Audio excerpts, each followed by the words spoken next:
திருப்பூர் மாவட்டம் பல்லடம் அருகே உள்ள கரைப்புதூர் ஊராட்சிக்கு உட்பட்ட எம்ஏ நகரில் சயன் என்பவர் தனது மனைவி கீதா என்பவருடன் வசித்து வருகிறார். பின்னலாடை நிறுவனங்களில் ஒப்பந்த அடிப்படையில் பணியாற்றி வருகிறார்.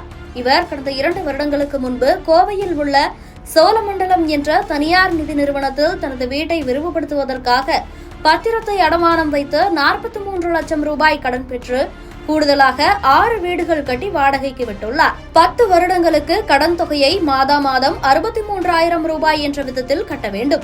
மாதம் 63,000 ரூபாய் விகிதத்தில் கடந்த 2 வருடங்களாக முறையாக கடனை செலுத்தி வந்துள்ளார்.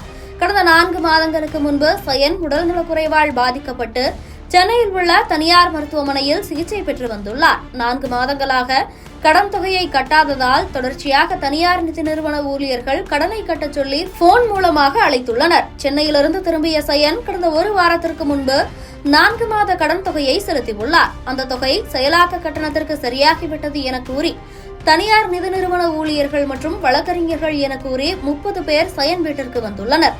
கடன் தொகையை கட்டாததால் தனது வீட்டை ஜப்தி செய்கிறோம் என கூறி சயனின் வீடு மற்றும் அவர் வாடகைக்கு விட்டிருந்த 6 வீடுகள் என 7 வீடுகளுக்கு சீல் வைத்து நோட்டீஸ் ஒட்டியுள்ளனர். 10 நாட்களுக்குள் மொத்த தொகையும் கட்டிவிடுகிறேன் என சயன் அவகாசம் கேட்டும் அதை ஏற்றுக்கொள்ளாமல் 7 வீடுகளுக்கு செல்லும் மின் இணைப்பையும் துண்டித்துள்ளனர். இச்சம்பவத்தால் மனமுடைந்த சயனின் மனைவி கீதா வீட்டிலிருந்த எலிமருந்தை குடித்து தற்கொலைக்கு முயற்சித்துள்ளார். அவரை மீட்ட அக்கம்பக்கத்தினர் சிகிச்சைக்காக பல்லடம் அரசு மருத்துவமனைக்கு அனுப்பி வைத்துள்ளனர். வாடகைக்கு தங்கியிருக்கும் 6 குடும்பத்தினர் பணி முடிந்த வீடு திரும்பிய போது வீடு சீல் வைத்திருப்பதை கண்டு அதிர்ச்சியடைந்துள்ளனர். இரவு தங்க இடமில்லாமல் குழந்தைகளோடு தவித்து வருகின்றனர்.